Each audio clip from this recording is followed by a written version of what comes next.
Oh boy, that thing is going to be in the way for so many people, isn't it? Yeah, there. Let's see. Now, just Bobby Sue. There we go. Oh, good morning again, everyone. If you have been at church recently, you know we always have technical difficulties. No, just kidding. That's not what I wanted to say there. We just finished a series called First Things First. We either finished it in 4 weeks or 6 weeks, depending on how you want to count that. And Haggai's word to us was clear. Consider your ways. You've been building your houses while something more important lies in ruins. Go to the mountains, gather wood, and start building what matters. That series ended with an invitation to action, to reorder, to begin to actually put the first things first in your life. But here's what I started thinking about immediately as I got towards the end of planning that sermon series, which is a question I always wrestle with when I finish a sermon series. Okay, but what happens next? Right? Because here's what I know about some of you. If I give you a mission, if I give you a plan, you will execute it. You will do it. You will gather the wood, you will build, you will check the boxes, hit the goals, and get done whatever challenge that I put before you. And what I'm worried about is that 6 months from now, you'll be exhausted again. Just running on a different treadmill than you were running on before, and wondering why I recommended that treadmill. Because I felt like Haggai, in some ways, certainly told us what to build, but how to build without losing your soul felt a little unclear to me. And so that's what this next series is going to be about. We're going to open up our Bibles this morning to Jeremiah chapter 6. Against our normal, we're only going to read one verse this morning, but it is going to set us up.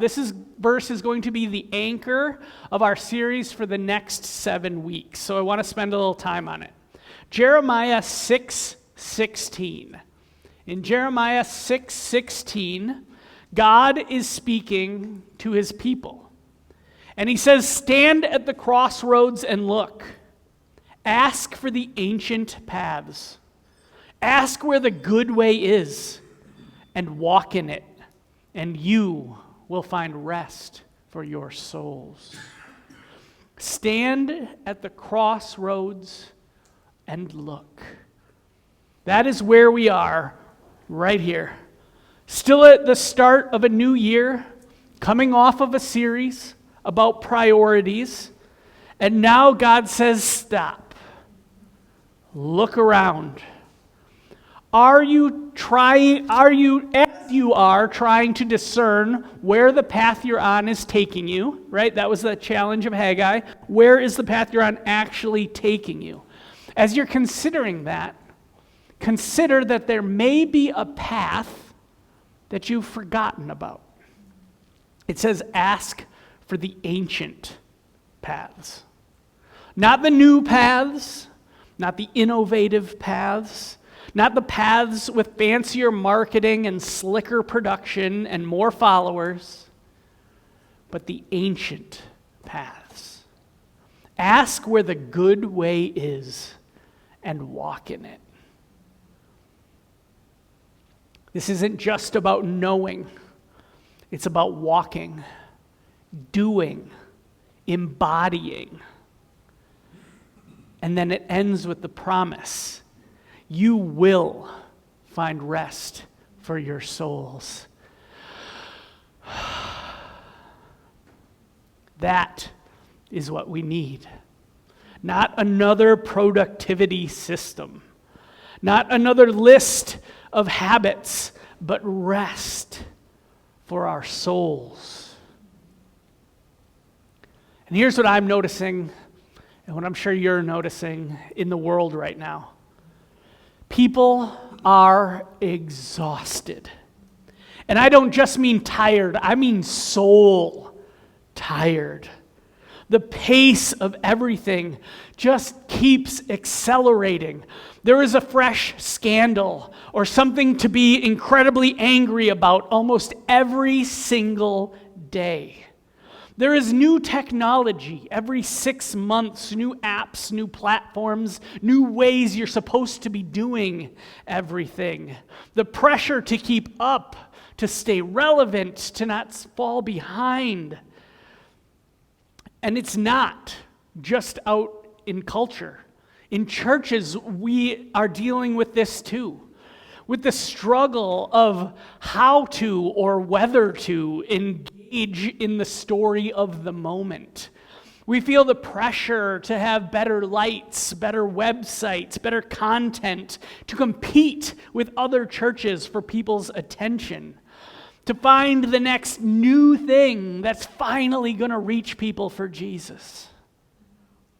Or maybe inspire them to be our next director of our amazing children's program. Got to sneak that in. Meanwhile, anxiety and depression are at record highs. Loneliness is epidemic.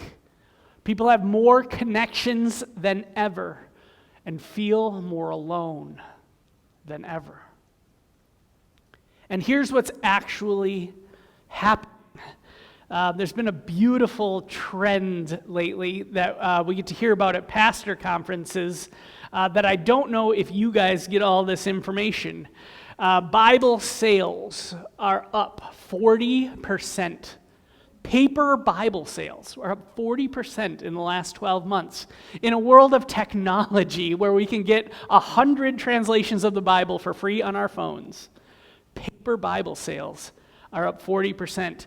People are beginning to walk back into ancient traditions. Monastery retreat centers are booked, sometimes more than a year solid. Young people are showing up more and more often at liturgical churches. Practices like fasting and centering prayer and Sabbath keeping are having a resurgence.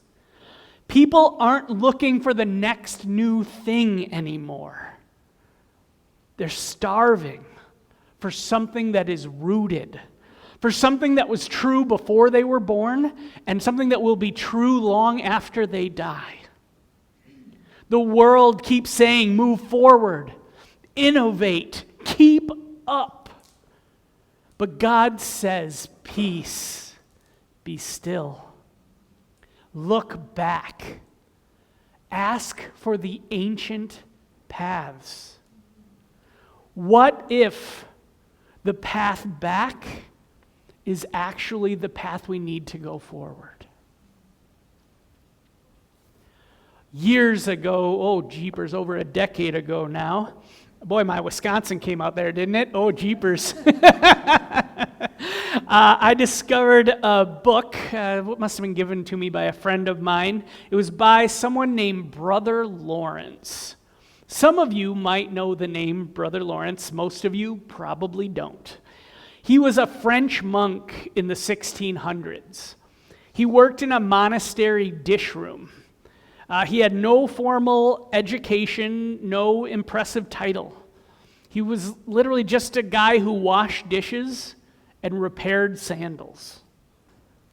But after he died, someone found his letters and his conversations that he had, and they compiled them into a little book called The Practice of the Presence of God. I've got the picture of the book here for you. In case you want to pick it up. It actually is so old that it has like 20 different potential covers. No, we didn't get the notes in this morning. Oh, shucks. Anyway, The Practice of the Presence of God by Brother Lawrence is the book you're looking for. And that book has been quietly shaping Christians now for over 300 years. And when I read it, it broke something open in me, like a crack revealed something new that I hadn't looked into before. You see, Brother Lawrence's whole thing was incredibly simple. Like, almost embarrassingly simple, that when I read it, I was like, oh my gosh, this is revolutionary. He believed that God is always present. Duh. He believed that God is always present and that we can learn to stay aware of that presence in every moment. Right? The first part was duh. We know God is always present. But how often does the veil part and we become aware that we are in the presence of God? Brother Lawrence said that you could have this awareness in every place you go, not just in church, not just when you're praying, but while you're cooking, while you're sitting in a meeting, while you're folding laundry. Brother Lawrence said that he felt as close to God washing dishes in the monastery as he felt during communion. And here's what got me. He was not talking about doing more religious stuff. He had nothing new to add to my task list. He was talking about bringing the awareness of God into everything we are already doing. So simple, but couldn't it change everything? That's what we need. We don't need more to-dos. In fact, over the past 2 years, I have given you guys several things to put in your reminders with alarms. Do any of you still have any of those going off? Yeah, a few of you. You can go ahead and delete all of those now. We're done with all of those that are up, unless they're particularly serving you and you really want to leave them in. Feel free to have a fresh start. We're not adding more to your to-do list with this series. What we want to do is to learn how to be present to God in the things we are already doing. We want to build with God, not just for God. Isn't that a weird thought? Sometimes we can get so caught up in what we're doing for God that we forget to be doing it with God. Brother Lawrence found the ancient path, and it transformed his ordinary life into something sacred. That little book was a turning point for me. It sent me looking for more, for the roots underneath the roots, for what the earliest Christians knew and practiced before everything got so complicated. And that's where this series is going to take us.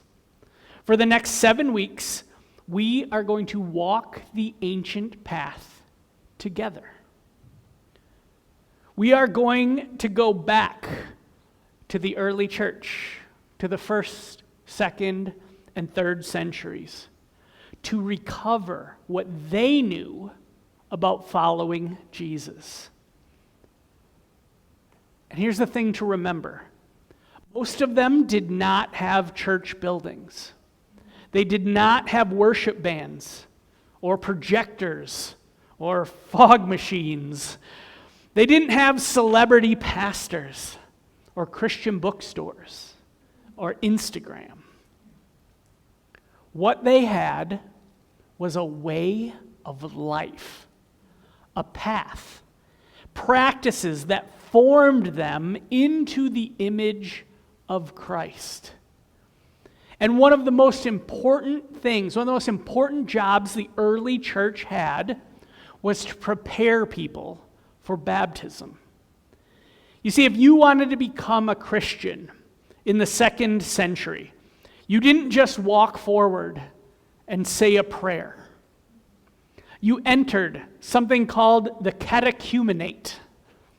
It was a period of preparation that could last for months, sometimes even years. You learned the faith. You practiced the disciplines. You were examined and mentored. And then, when you were ready, you were baptized. Almost always on Easter, in the early morning as the sun rose. Baptism was a really big deal in the early church. It was death and resurrection. You went down into the water as your old self, and you came up as someone new.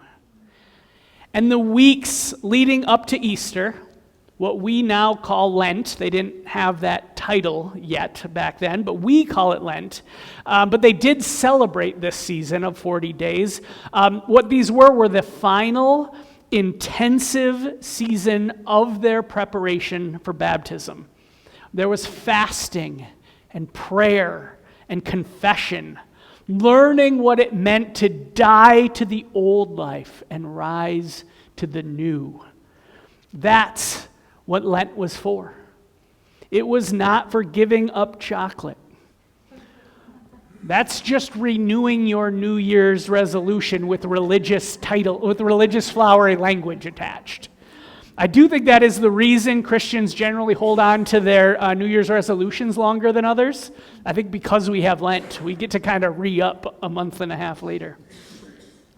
So it was meant to be the final stretch of the ancient path that led to the waters of baptism. So here's what we are going to do. For the next 7 weeks, we are going to walk that path together. We are going to learn from the early church fathers, people like Ignatius, Polycarp, Justin Martyr, and Clement. We are going to recover the practices that they considered essential. And we're not just going to learn about them, we are going to do them. Each week, we are going to practice something together. An embodied experience of what the early church knew. Some of you last week when we came together to hold hands were real uncomfortable with that. Yeah, we're going to get a little more uncomfortable during Lent, just a warning. All right. So Lent begins on February 18th. That's Wednesday, 3 days from now.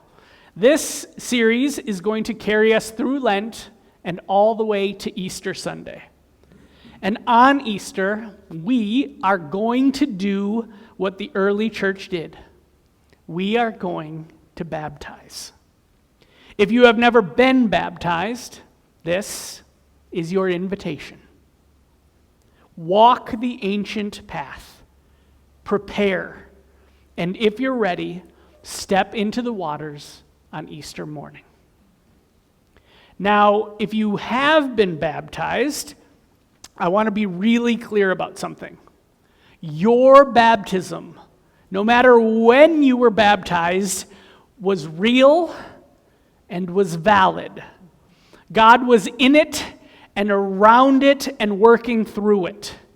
In our tradition, the Evangelical Covenant Church, we believe that you are only baptized once, whether it's as an infant or as an adult. We do not re-baptize because we trust that God was present in your baptism, whether it was at 8 days or at 80 years. And some of you, like me, I know were baptized as babies. And somewhere along the way, you recognize that the faith of your parents became your own faith. Or maybe you were baptized quite a while ago, and you've been in a time where you got kind of lost. Or you let your faith become mundane. You wandered off to the far country, as the Bible says. Your faith was no longer the power of God in your life. It was just a thing you were doing. But now you recognize that you are on the good path. You have made a decision. You said yes. and you never had a chance to mark that moment, to stand up and declare publicly that this is my faith now. I am experiencing a new day in my faith. And if that is you, Easter would be a meaningful time to celebrate your baptism again through resubmersion. It's not a new baptism. We're just marking a new day. We're giving you a new chance to draw a line on the calendar and say, from this day on. Your first baptism still counted. What this will be a celebration of what God already did, and a declaration that you have taken a hold of it for yourself. And all of us who have been baptized, we are going to remember together. Because on Easter morning, every one of us will come forward like we do for communion and have a chance to touch the waters of baptism and remember that we are baptized people who have been buried and risen with Christ. The whole church, all of us, we are going to walk the ancient path together and arrive at that same destination. Now, you may have noticed the thing that's impossible not to notice when you walked in today. There's a door frame in front of the stage. I set it aside a few years ago when we remodeled my office, and I kept it because, it's clearly a sermon illustration just waiting to happen. In fact, we have already used this once to mark the beginning of our faith journey. Some of you might have walked through this threshold before.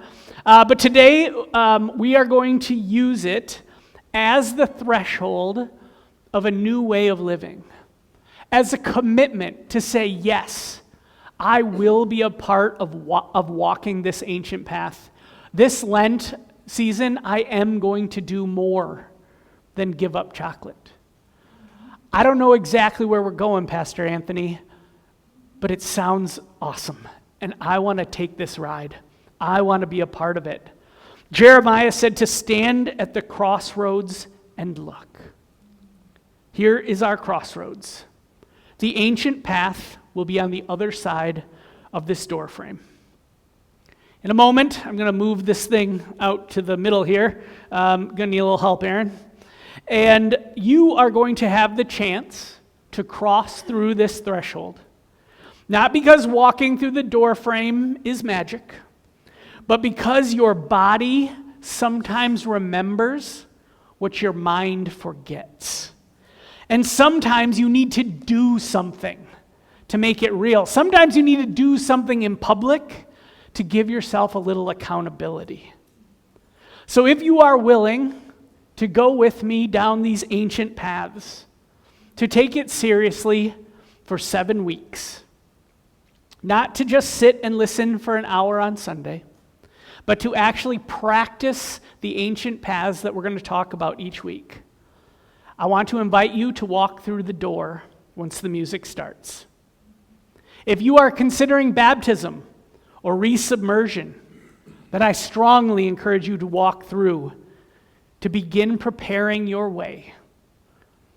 If you've been following Jesus for decades, but something has been feeling stale lately, and when you heard me talk about following the ancient paths, something in your soul came alive for a moment. If you are hungry for this, walk through the threshold.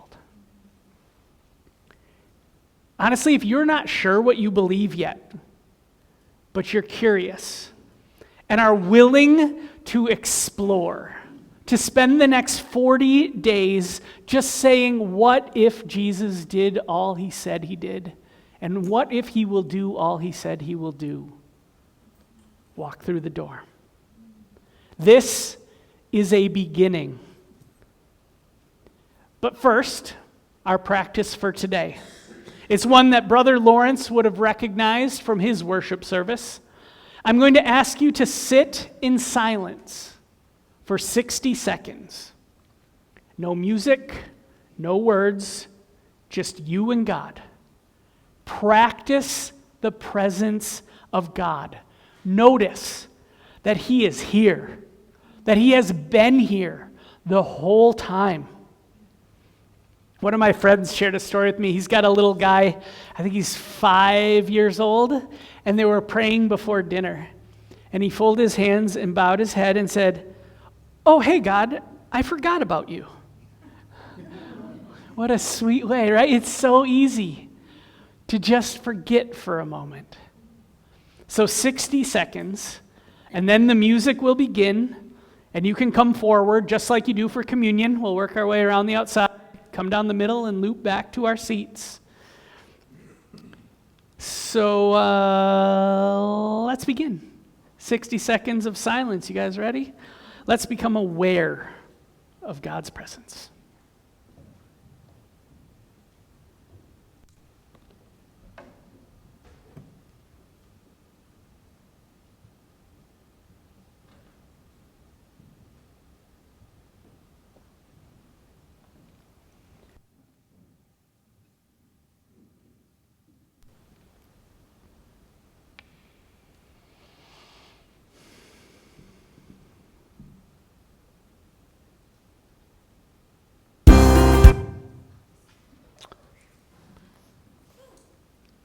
Now that we've had a heart attack, let's recenter.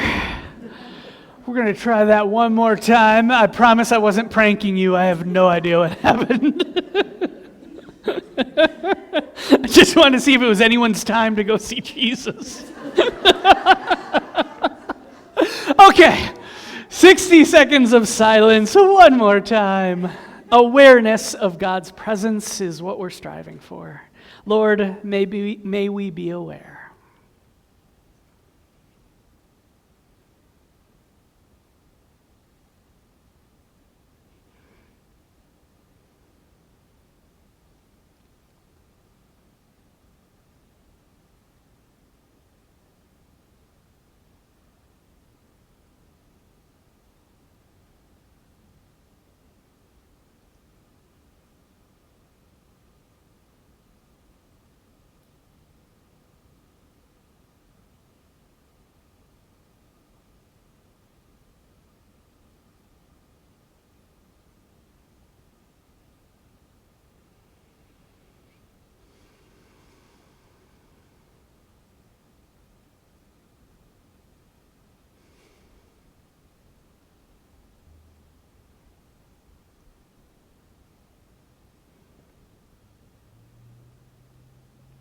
Let's stand together. Come forward if you want to take this Lenten journey. Come forward if you are considering baptism or rededication through submersion. Come forward if you want these next 40 days to be about more than just setting aside. If you want to experience this season as a returning to the root of faith and worship. And I know it's super scary to be the first one, but this is a moment for bravery and boldness. Let's worship together.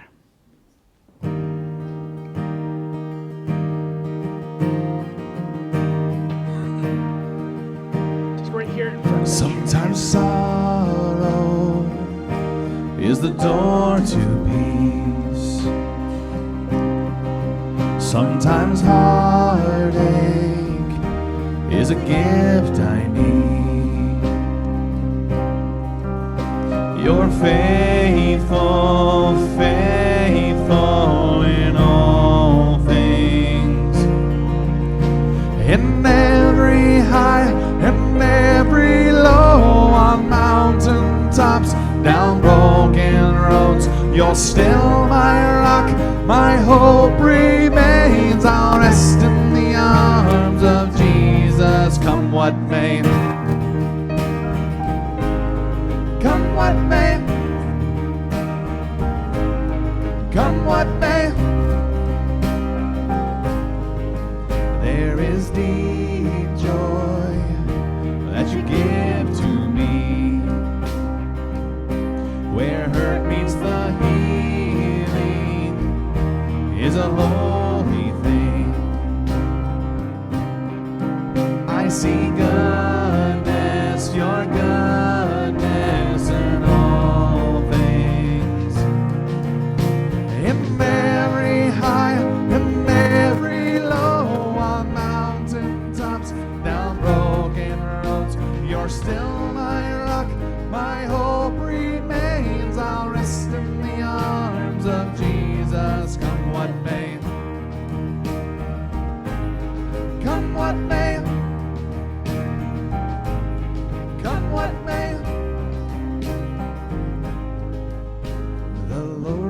shepherd, I shall not want. He makes me lie down in green pastures. The Lord is my shepherd, leads me to still waters, and he restores my soul. Oh, the Lord is my shepherd, I shall not want. He makes me lie down in green pastures. The Lord is my shepherd, leads me to still waters, and he restores my soul. In every high and every low, on mountain tops, down broken roads, you're still my rock. My hope remains. I'll rest in the arms of Jesus. In every high and every low, on mountain tops, down broken roads, you're still my rock. My hope remains. I'll rest in the arms of Jesus. Come what may, come what may, come what may, come what may.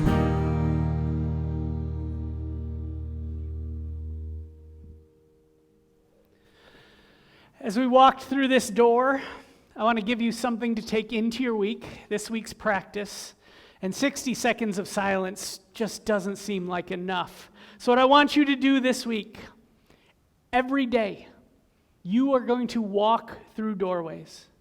You're going to walk through into your kitchen in the morning, into your office, into school, into the grocery store, through your front door at the end of the day. This week, let every doorway be a threshold. When you pass through a door, I want you to pause for a second, maybe mentally if there's a line of people behind you, and recognize that God is already in the room that you are about to enter into. You're not going to bring him with you. He is already there. This week, your job is simply to notice, to be aware that you will never go into a space that God isn't present in. Brother Lawrence did this with dishes. We are going to do it with doors. Because the ancient paths aren't found in some dramatic spiritual experience. They are found in the ordinary things that we do every day that we normally just kind of rush through. So this week, don't rush through doors. And I will see, hopefully, all of you Wednesday evening at 7 p.m. for our Ash Wednesday service. Thank you, friends. Go in peace. In